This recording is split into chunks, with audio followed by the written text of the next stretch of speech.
से आप सभी दर्शकों का आपके अपने स्टडी मेंटर यूट्यूब चैनल पर हार्दिक स्वागत है। आज हम आपके सामने लेके आए हैं new NCERT political science class 12th।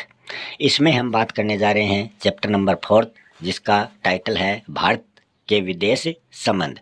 इससे पहले वाले वीडियो में हमने 3 तक इसके चैप्टर कंप्लीट कर लिए हैं। ये इसका चौथा चैप्टर है। अगर आपने वो चैप्टर नहीं देखे हैं तो प्लेलिस्ट में जाकर आप वो चैप्टर देख सकते हैं। सारे ही चैप्टर आपके कंपटीशन एग्ज़ाम के लिए बहुत ही इम्पोर्टेंट रहने वाले हैं। शुरू कर रहे हैं आज का अपना ये चैप्टर नंबर 4। पहला क्वेश्चन है, पंचशील के 5 सिद्धांत किसके द्वारा घोषित किए गए थे? तो ये किए गए थे भारत के प्रथम प्रधानमंत्री पंडित जवाहरलाल नेहरू के द्वारा। गुट निरपेक्ष आंदोलन के प्रणेता कौन माने जाते हैं? तो वो माने जाते हैं नासिर, मार्शल टिटो और जवाहरलाल नेहरू। तीनों के संयुक्त तत्वाधान से गुट निरपेक्ष आंदोलन का जन्म हुआ था। अगला क्वेश्चन है, गुट निरपेक्षता की नीति के संदर्भ में तटस्थता का अर्थ आपको बताना है। तटस्थता का अर्थ है युद्ध में शामिल न होने की नीति का पालन करना। अगला क्वेश्चन है, निम्न में से कौन सा कथन गुट निरपेक्ष आंदोलन के उद्देश्यों पर प्रकाश डालता है? पहला कथन है किसी भी सैन्य संगठन में शामिल होने से इनकार करना। दूसरा कथन है उपनिवेशवाद से मुक्त हुए देशों को स्वतंत्र विदेश नीति अपनाने में समर्थन करना। और तीसरा कथन है वैश्विक आर्थिक असमानता की समाप्ति पर ध्यान केंद्रित करना। तो तीनों ही जो कथन हैं ये बिल्कुल सही है जो इसके उद्देश्यों पर प्रकाश डालते हैं। अगला प्रश्न है, भारत और पाकिस्तान के बीच 1948 में हुए युद्ध के फलस्वरूप किस प्रांत के 2 हिस्से हुए? तो वो प्रांत है कश्मीर। भारतीय विदेश नीति की प्रमुख विशेषता की बात करें तो वो है पंचशील। पंचशील सिद्धांत जो है ये इसकी प्रमुख विशेषता है। अगले प्रश्न की बात करें, भारतीय विदेश नीति किन कारकों से प्रभावित है? तो वो कारक आपको बताने हैं। तो ये घरेलू और अंतर्राष्ट्रीय इन दोनों कारकों के कारण प्रभावित है। भारतीय विदेश नीति के जनक की हम बात करें तो वो है पंडित जवाहरलाल नेहरू। वर्तमान में गुट निरपेक्ष आंदोलन में कितने सदस्य देश हैं? तो उनकी संख्या है 120। किस वर्ष इंदिरा गांधी ने सोवियत संघ के साथ 20 वर्ष के लिए शांति, सहयोग व मित्रता की संधि पर हस्ताक्षर किए थे? तो वो 1971 की बात है। 1950 में किस देश ने तिब्बत पर नियंत्रण स्थापित किया था? तो ये किसने किया था? तो ये 1950 की हम बात करें तो ये किया था चीन ने। किस वर्ष तिब्बती नेता दलाई लामा ने भारत से शरण मांगी थी? तो वो 1959 की ये बात है। भारत का सिंधु नदी जल बंटवारे को लेकर किस देश के साथ विवाद रहा है? तो ये विवाद रहा है पाकिस्तान के साथ। 29 अप्रैल 1954 को भारत के प्रधानमंत्री पंडित जवाहरलाल नेहरू ने किस देश के साथ पंचशील के सिद्धांतों पर हस्ताक्षर किए थे? तो वो है चीन। अगला प्रश्न है, किस वर्ष भारत ने द्वितीय परमाणु परीक्षण किया था? तो वो किया था 1998 को। किस वर्ष इंडोनेशिया के बांडुंग शहर में अफ्रो एशियाई सम्मेलन का आयोजन हुआ? तो वो हुआ था 1955 को। नेक्स्ट क्वेश्चन है, 1966 में किन 2 देशों के मध्य ताशकंद समझौता हुआ था? तो वो है भारत और पाकिस्तान।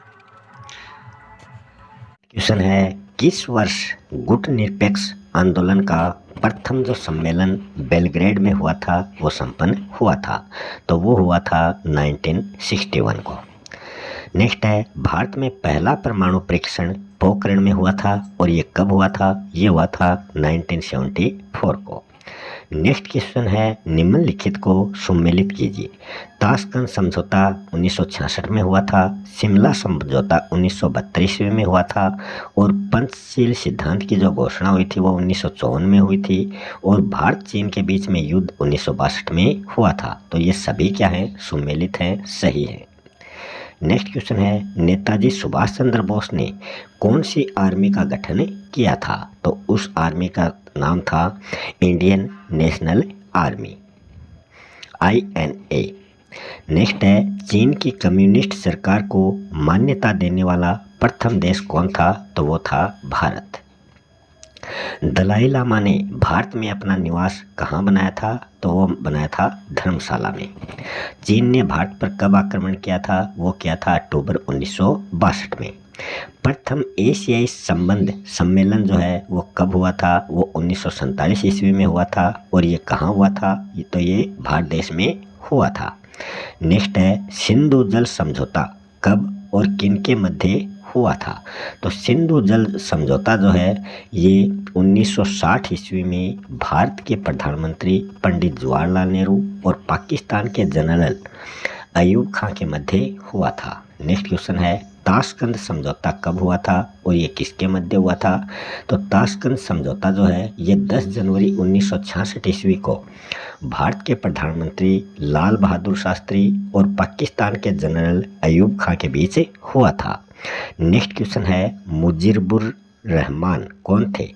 तो मुजीबुर रहमान जो थे ये पूर्वी पाकिस्तान की आवामी लीग पार्टी के नेता थे और ये बांग्लादेश के संस्थापक माने जाते हैं। नेक्स्ट है, बांग्लादेश स्वतंत्र राष्ट्र कब बना था? तो ये बना था 16 दिसंबर 1971 को। नेक्स्ट है, शिमला समझौता कब हुआ था? तो शिमला समझौता 3 जुलाई 1972 को हुआ था और ये किसके बीच हुआ था? तो ये भारत की प्रधानमंत्री श्रीमती इंदिरा गांधी और पाकिस्तान के प्रधानमंत्री जुल्फिकार अली भुट्टो के बीच हुआ था। नेक्स्ट है, भारत ने अपने परमाणु परीक्षण कब किए थे? तो भारत ने पहला परमाणु परीक्षण तो किया था 18 मई 1974 को और दूसरा परमाणु परीक्षण किया था 11 और 13 मई 1998 को। नेक्स्ट क्वेश्चन है, भारत ने 1968 में परमाणु अप्रसार संधि पर हस्ताक्षर क्यों नहीं किए थे? तो भारत ने इस परमाणु अप्रसार संधि पर हस्ताक्षर इसलिए नहीं किए थे क्योंकि भारत इसे भेदभावपूर्ण मानता था। नेक्स्ट है, अरब इजराइल युद्ध कब हुआ था? तो ये हुआ था 1973 को।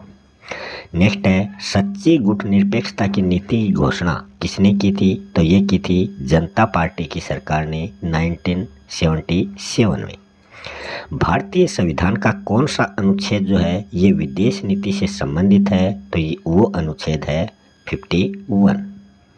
ब्रिटेन ने स्वेज नहर के मामले को लेकर मिस्र पर कब आक्रमण किया था? तो वो किया था 1956 को। नेक्स्ट क्वेश्चन है, भारत ने 1949 में कौन से देश के स्वतंत्रता संग्राम के समर्थन में अंतर्राष्ट्रीय सम्मेलन आयोजित किया था? तो वो किया था इंडोनेशिया में। चीन में साम्यवादी क्रांति कब हुई थी? वो हुई थी 1949 में। ताशकंद समझौते के मध्य ताशकंद जो समझौता हुआ था उसमें मध्यस्थ की भूमिका कौन से देश ने निभाई थी? तो वो सोवियत संघ ने मध्यस्थ की भूमिका निभाई थी। 1999 में भारत और पाकिस्तान के बीच में कौन सा युद्ध हुआ था? तो वो युद्ध हुआ था कारगिल युद्ध। जय जवान जय किसान का नारा किस भारतीय प्रधानमंत्री के द्वारा दिया गया था? तो ये दिया था पंडित लाल बहादुर शास्त्री ने। नेक्स्ट है, भारत में रक्षा उत्पाद विभाग तथा रक्षा आपूर्ति विभाग की स्थापना कब हुई थी? तो भारत में रक्षा उत्पाद विभाग की स्थापना 1962 में हुई थी और रक्षा आपूर्ति जो विभाग है उसकी स्थापना भारत में 1965 को हुई थी। नेक्स्ट है, भारत में चौथी पंचवर्षीय योजना कब शुरू हुई थी? तो वो हुई थी 1969 में। नेक्स्ट है, भारत में परमाणु कार्यक्रम की शुरुआत कब हुई थी और ये किसके निर्देशन में हुई थी? तो भारत में परमाणु कार्यक्रम की शुरुआत 1940 में 1940 जो दशक है उसके अंतिम वर्षों में हुई और ये डॉक्टर होमी जहांगीर भाभा के निर्देशन में हुई थी।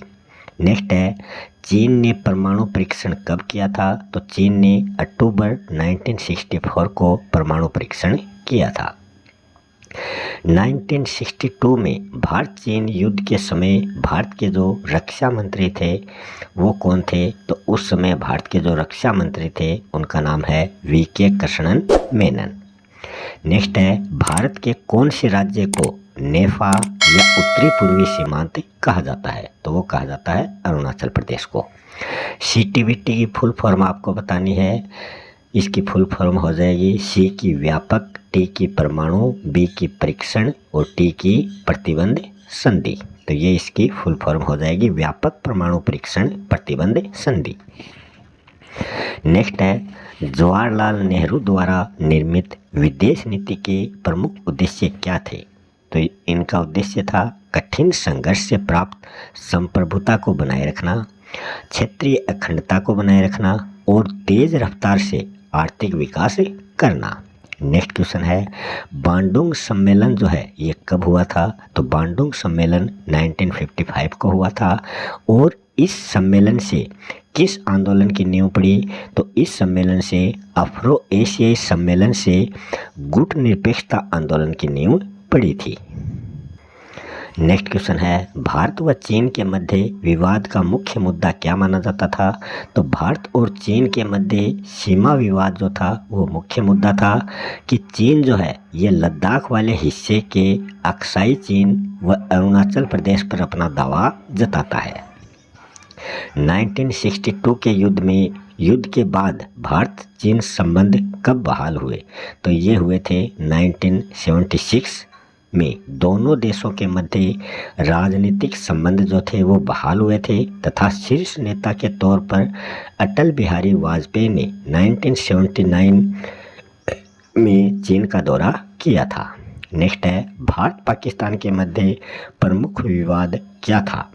तो भारत पाकिस्तान के मध्य प्रमुख विवाद था कश्मीर समस्या, सरक्रीक सीमा विवाद, नदी जल विवाद तथा पाकिस्तान द्वारा प्रायोजित आतंकवाद। ये सभी प्रमुख विवाद माने जाते हैं। नेक्स्ट है, शिमला समझौता क्या है? तो 3 जुलाई 1972 को भारत और पाकिस्तान के मध्य ये शिमला समझौता होता है। इसका प्रमुख जो प्रावधान है इस समझौते का वो है दोनों राष्ट्र आपसी विवाद जो है वो द्विपक्षीय बातचीत के द्वारा सुलझाएंगे। नेक्स्ट है, भारत की परमाणु नीति क्या है? तो भारत ने परमाणु नीति में यह बात स्वीकार की है कि भारत इन हथियारों का प्रयोग शांति व ऊर्जा के क्षेत्र में करेगा। भारत अपने परमाणु हथियारों का प्रयोग परमाणु विहीन राष्ट्र के विरुद्ध कभी नहीं करेगा और भारत परमाणु हमले को पहले कभी नहीं करेगा, लेकिन भारत अपनी रक्षा के लिए परमाणु हथियार रखेगा। नेक्स्ट क्वेश्चन है, भारत पाकिस्तान के मध्य विवाद के 2 प्रमुख मुद्दे आपको बताने हैं। पहला मुद्दा है कश्मीर विवाद, सीमा रेखा विवाद, नदी जल विवाद और दूसरा मुद्दा है पाकिस्तान द्वारा प्रायोजित आतंकवाद। नेक्स्ट क्वेश्चन है, भारत की सुरक्षा रणनीति के कोई 2 घटक आपको बताने हैं। पहला घटक है अपने चारों तरफ परमाणु हथियारों से लैस देशों को देखते हुए भारत ने 1974 और 1998 में परमाणु परीक्षण करके अपनी सैन्य क्षमता का विकास किया है। और दूसरा इसका घटक है भारत ने अपनी सुरक्षा हितों के लिए अंतर्राष्ट्रीय कायदों एवं संस्थाओं को मजबूत करने की नीति अपनाई है। नेक्स्ट क्वेश्चन है, भारतीय संविधान के आर्टिकल 51 में अंतर्राष्ट्रीय शांति व सुरक्षा के बढ़ावे के लिए राज्य के नीति निर्देशक सिद्धांतों में क्या बात कही गई है? तो इसमें पहली बात कही गई है अंतर्राष्ट्रीय शांति व सुरक्षा की अभिवृद्धि का प्रयास किया जाए। दूसरा इसमें बताया गया है राष्ट्रों के बीच न्याय संगत और सम्मानपूर्ण संबंधों को बनाए रखने का प्रयास किया जाए। और तीसरी बात इसमें है भारत के लोगों के द्वारा अंतर्राष्ट्रीय कानूनों और संधि समझौतों के प्रति आदर बढ़ाने का प्रयास इसमें किया गया है। और चौथी इसमें बात बताई गई है अंतर्राष्ट्रीय विवादों को मध्यस्थता के द्वारा सुलझाने का प्रयास किया जाए। अगला क्वेश्चन है, भारत और चीन या फिर भारत और पाकिस्तान के मध्य विवादों को हल करने के सुझाव आपको देने हैं। तो इसका जवाब हो जाएगा भारत और चीन या फिर भारत और पाकिस्तान के मध्य विवादों को हल करने के लिए कई सुझाव दिए जाएंगे, जिसमें पहला है दोनों देश जो हैं वो आपसी विवादों को शांतिपूर्ण बातचीत से हल करेंगे और दोनों देशों के आपसी सीमा विवादों को मध्यस्थता के द्वारा हल करना चाहिए और दोनों देशों के राजनेताओं को एक दूसरे देशों की राजनीतिक यात्राएं करनी चाहिए और दोनों देशों को आपस में व्यापारिक संबंध मजबूत बनाए रखने चाहिए। तो ये सुझाव इसमें दिए गए थे। अगला है भारत की विदेश नीति की प्रमुख विशेषताएं आपको बतानी है। तो इसमें पहली विशेषता है शांति व सहयोग की नीति, फिर है पंचशील की नीति, फिर है अफ्रो एशियाई देशों की एकता का समर्थन और फिर है निःशस्त्रीकरण की नीति।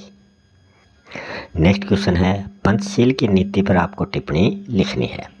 पंचशील समझौता 29 अप्रैल 1954 ईस्वी को भारत के प्रधानमंत्री पंडित जवाहरलाल नेहरू और चीन के प्रधानमंत्री चाउ एन-लाई के बीच हुआ था, जिसमें कई बातें स्वीकार की गई। पहली है एक दूसरे की संप्रभुता व अखंडता का सम्मान करेंगे, दूसरी बात थी एक दूसरे पर आक्रमण नहीं करेंगे और तीसरी बात थी एक दूसरे के आंतरिक मामलों में हस्तक्षेप नहीं करेंगे, चौथी बात थी एक दूसरे के साथ परस्पर लाभ व समानता के आधार पर कार्य करेंगे और पांचवी इसमें प्रमुख बात रखी गई थी वो थी शांतिपूर्ण सह अस्तित्व बनाए रखेंगे। नेक्स्ट क्वेश्चन है निम्नलिखित को आपको सम्मिलित करना है। तो ये इस चैप्टर से संबंधित अपना अंतिम क्वेश्चन रहने वाला है। इसमें पहला है 1950 से 1964 के दौरान भारत की विदेश नीति का प्रमुख लक्ष्य क्या था? तो वो था क्षेत्रीय अखंडता व संप्रभुता की रक्षा करना और आर्थिक विकास को मजबूत करना। पंचशील क्या है? तो ये शांतिपूर्ण सह अस्तित्व के 5 सिद्धांत पंचशील कहलाते हैं। बांडोंग सम्मेलन जो है इसकी परिणति गुटनिरपेक्ष आंदोलन के दौरान हुई थी। दलाई लामा जो है ये तिब्बत के धार्मिक नेता थे जो सीमा पार करके भारत चले गए थे। तो इसी के साथ अपना आज का ये चैप्टर यहीं समाप्त होता है। अगर आपने अभी तक चैनल को सब्सक्राइब नहीं किया है तो चैनल को सब्सक्राइब कर लें ताकि आने वाले वीडियो की नोटिफिकेशन आपको तुरंत प्राप्त हो सके। मिलते हैं अगले वीडियो में किसी नए चैप्टर के साथ। तब तक के लिए आप सभी YouTube दर्शकों का हार्दिक अभिनंदन है।